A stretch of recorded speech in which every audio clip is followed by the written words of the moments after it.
আজকের শেয়ার বাজারে ছিল চমক আর সতর্কতা। 1 মিনিটে জেনে নিন টপ 5টি খবর। নিফটি আজ 25,500 এর নিচে নেমে আসে, দিনের শেষে দাঁড়ায় 25,517। বাজারে দেখা গেছে প্রফিট বুকিংয়ের প্রভাব। আরবিআই জুনের রেপো রেট 50 বেসিস পয়েন্ট কমিয়ে 5.5% করেছে, যার প্রভাব পড়েছে ব্যাংকিং ও রিয়েল এস্টেট স্টকগুলিতে। ক্রুড অয়েলের দাম কমে $66 থেকে $69 এসেছে। ওএনজিসি ও অয়েল ইন্ডিয়া শেয়ারে আজ দেখা গেছে হালকা গতি।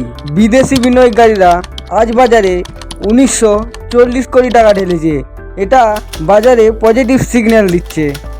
আরবিআইয়ের বন্ড হোল্ডিং পৌঁছেছে 14.88 লক্ষ কোটি টাকায়। আসছে দিনে হতে পারে নীতিগত পরিবর্তন। এইরকম হালনাগাদ বাজার বিশ্লেষণ পেতে সাবস্ক্রাইব করে পাশে থাকুন।